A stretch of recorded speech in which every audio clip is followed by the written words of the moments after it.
खबर पक्की है, बिहार में वोटर लिस्ट के सत्यापन को लेकर सुप्रीम कोर्ट में आज अहम सुनवाई शुरू हो गई है। इस मसले पर सड़क से लेकर अदालत तक सियासी संग्राम है। कांग्रेस, आरजेडी समेत इंडिया गठबंधन की 9 पार्टियों ने वोटर लिस्ट सत्यापन की प्रक्रिया पर फौरन रोक लगाने की मांग की है और दूसरी तरफ वकील अश्विनी उपाध्याय ने याचिका दायर करके कहा है कि सिर्फ भारतीय नागरिकों को ही वोट देने का हक मिलना चाहिए। इस मुद्दे पर बिहार में विपक्षी दलों के तीखे प्रदर्शन और चुनाव आयोग के सख्त रुख ने माहौल को और गर्मा दिया है।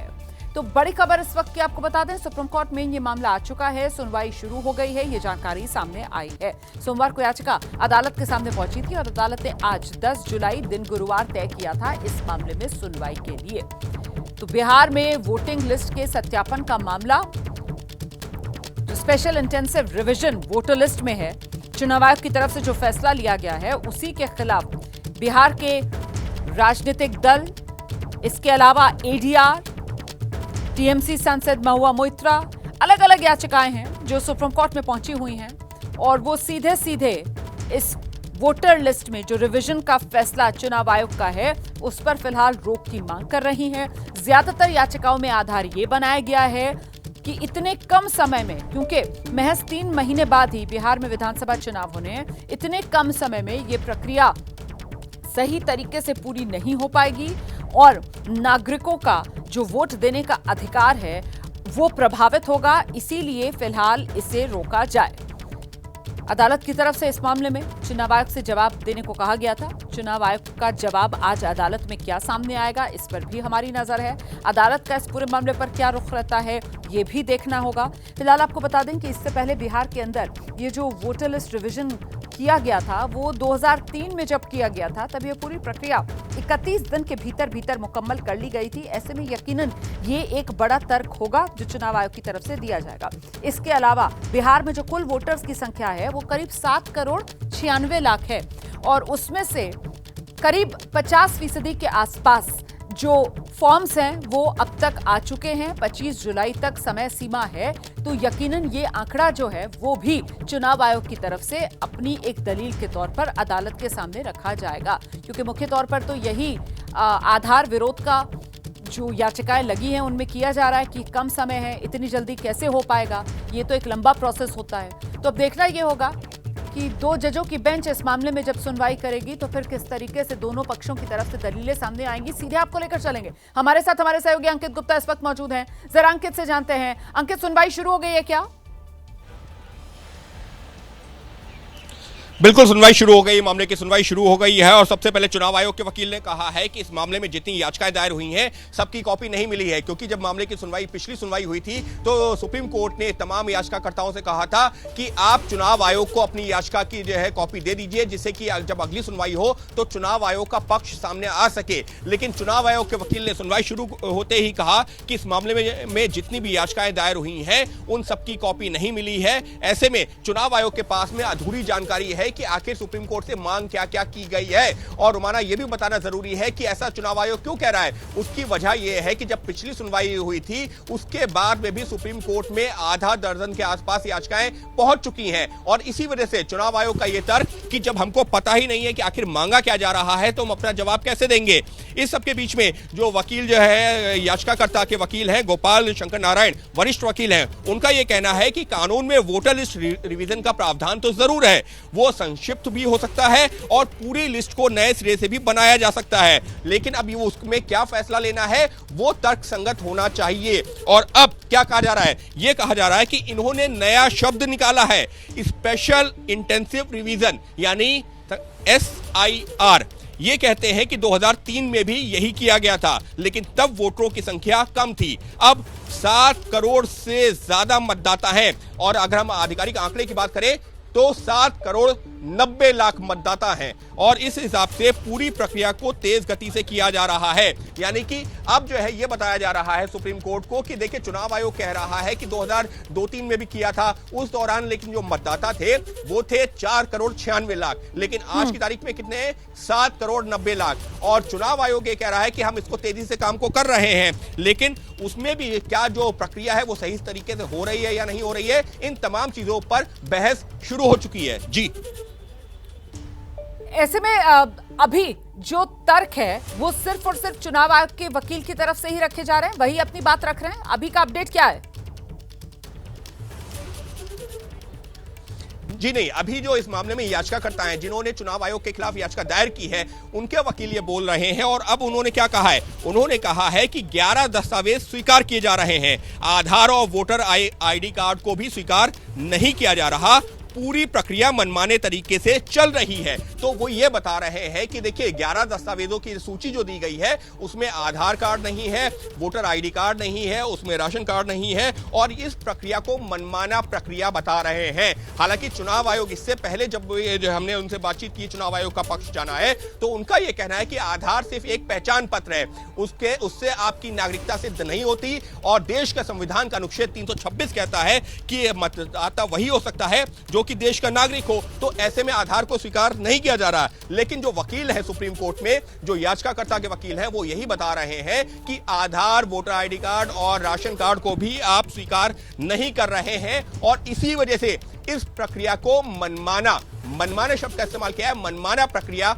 बता रहे हैं। जी, तो चुनाव आयोग वोटर लिस्ट में रिवीजन का जो फैसला सामने लेकर आया है, उसके विरोध में अभी तक जो वकील की तरफ से तर्क रखे जा रहे हैं, जिसकी जानकारी हमारे सहयोगी अंकित गुप्ता दे रहे हैं, उसमें एक तो ये कहा गया है कि साहब वोटर्स की संख्या 2002-03 के मुकाबले अब बिहार में बढ़ चुकी है, और ऐसे में जितना कम समय दिया गया है उसमें यह पूरी प्रक्रिया मुकम्मल करना मुमकिन नहीं होगा, उसका हवाला दिया गया है। और दूसरा तर्क यहां पर जो दिया जा रहा है वो इन 11 दस्तावेजों को लेकर दिया जा रहा है, जिनमें ना आधार को माना गया है और ना ही राशन कार्ड को माना गया है। 11 दस्तावेज में अगर आधार है तो वो आपके किसी काम का नहीं है खुद को वोटर प्रूफ करने के लिए, और साथ ही साथ अगर राशन कार्ड है तो वो भी आपके किसी काम का नहीं है खुद को वोटर प्रूफ करने के लिए। इसी को लेकर फिलहाल दलीलें याचिकाकर्ताओं की तरफ से रखी जा रही हैं। मुझे बताइए अंकित, कुल कितनी याचिकाएं अभी तक पहुंची हैं विरोध में चुनाव आयोग के इस फैसले के, और क्या तमाम जो याचिकाकर्ता हैं उनके वकील अलग अलग अभी अपनी दलीलें रखेंगे? इसको लेकर क्या जानकारी मिल रही है?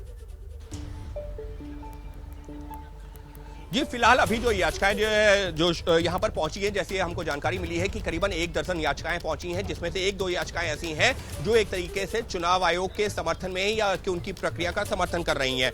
बाकी उसके अलावा जो तमाम याचिकाएं हैं वो विरोध कर रही हैं। और ये याचिकाएं जैसा आपने जिक्र किया था, मनोज झा की है, आरजेडी के जो सांसद हैं महुआ मोइत्रा की है, एडीआर की है, उसके अलावा कांग्रेस और उसके जो तमाम जो सहयोगी दल हैं जो इंडिया गठबंधन के का हिस्सा हैं, उनकी तरफ से एक याचिका दायर हुई है। उसके अलावा एक वकील अश्विनी उपाध्याय हैं जो कि जनहित याचिकाएं दायर करते रहते हैं, उन्होंने चुनाव आयोग के समर्थन में याचिका दायर की है। इसी तरीके से और भी जो कुछ लोगों ने चुनाव आयोग के जो इस फैसले के खिलाफ याचिका दायर की है। तो लगातार याचिकाओं को दायर करने का सिलसिला जारी है। और अब जो है जो जानकारी निकल के सामने आ रही है, हमारे सहयोगी निपुण सहगल कोर्ट रूम में मौजूद हैं और उनके हवाले से तमाम जानकारियां सामने आ रही हैं। तो अभी जो निपुण ने यही जो है जानकारी दी है कि अभी चुनाव आयोग की जो पूरी प्रक्रिया है उसको मनमाना तरीके से बताया जा रहा है। लेकिन नुमाना, क्योंकि हम जो चुनाव आयोग से भी पिछले जो है 10-15 दिनों से जब से ये विवाद शुरू हुआ लगातार बातचीत कर रहे हैं, और चुनाव आयोग का जो सबसे बड़ा तर्क वो यही है कि हम जो भी ये कार्रवाई कर रहे हैं ये संविधान के मुताबिक कर रहे हैं। संविधान के अनुच्छेद 326 में कहा गया है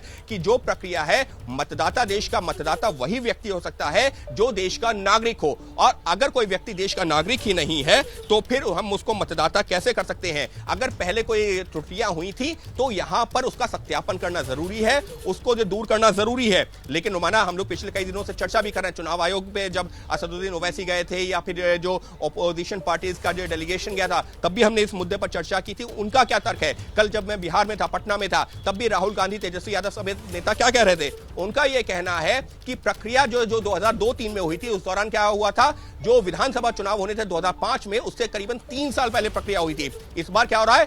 3 महीने पहले ये प्रक्रिया हो रही है। तो फिर आखिर इसको जो है जस्टिफाई कैसे किया जा सकता है? क्योंकि प्रक्रिया में सही कह रहे हैं। और देखिए, अभी ये जो तर्क दिया जा रहा है याचिकाकर्ताओं की तरफ से कि चुनाव आयोग का आदेश मनमाना, जिसके जवाब में जैसा कि आपने बताया कि चुनाव आयोग की तरफ से कहा जा रहा है कि साहब जो वोटर है उसका सत्यापन करना, यही तो चुनाव आयोग का काम है। फर्जी वोटर ना हो, उनकी छटाई हो, इसी अपनी भूमिका को चुनाव आयोग निभा रहा है। तो इसको लेकर सबसे बड़ा सवाल जो चुनाव आयोग पर दागा जा रहा है है विरोधी दलों की तरफ से, विपक्षी पार्टियों की तरफ से, वो तो ये कि आखिरकार ऐसे में गलत वोटर्स को लेकर सूचना और जानकारी किसने चुनाव आयोग को पहुंचाई, जो चुनाव आयोग इतनी आनन फानन में इस पूरी कार्रवाई को, प्रक्रिया को अंजाम देना चाह रहा है। इस बीच तेजस्वी यादव क्या कह रहे हैं, सुनिए जरा।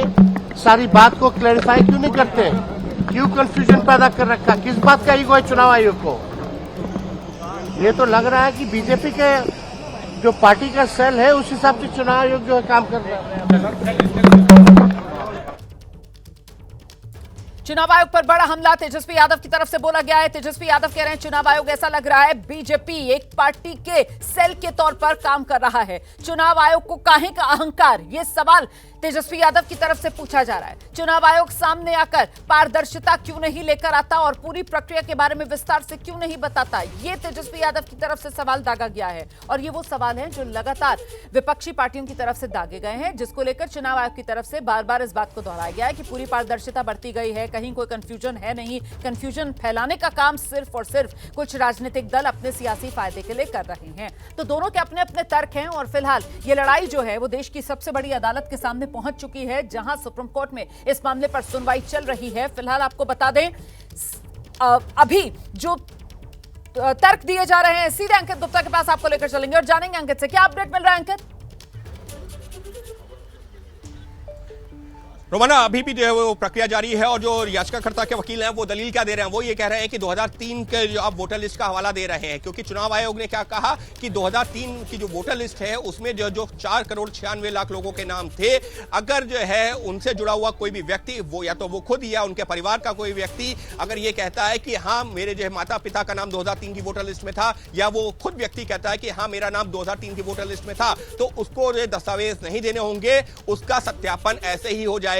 तो अब वकील क्या कह रहे हैं? वकील ये कह रहे हैं कि इसका मतलब तो ये है कि जिन लोगों का नाम 4,96,00,000 लोगों की बात हो रही है, जिनका नाम 2003 की वोटर लिस्ट में नहीं था, उनको जो है यहां पर नागरिकता की प्रक्रिया से उनको अपनी नागरिकता साबित करनी होगी। ये बात विपक्ष भी कह रहा है और उनका ये भी कहना है कि अगर ये संक्षिप्त की बजाय सघन पुनरीक्षण कर रहे हैं तो नियमों के मुताबिक आपको घर घर जाना होगा, लेकिन ऐसा हो नहीं रहा। यानी कि जो बीएलओ हैं वो बीएलओ घर घर तक नहीं जा रहे हैं, ये दलील दी जा रही है। बिल्कुल, तो चुनाव आयोग के आदेश के विरोध में जो याचिकाएं पहुंची हैं, याचिकाकर्ता के जो वकील हैं वो लगातार उन खामियों का जिक्र कर रहे हैं जिसके आधार पर वो अदालत से चुनाव आयोग के इस आदेश पर रोक लगाने की गुहार लगा रहे हैं। बहुत शुक्रिया आपका अंकित गुप्ता, नजर बनाकर रखिएगा, कोई और अपडेट होगा फौरन दर्शकों तक पहुंचाएंगे।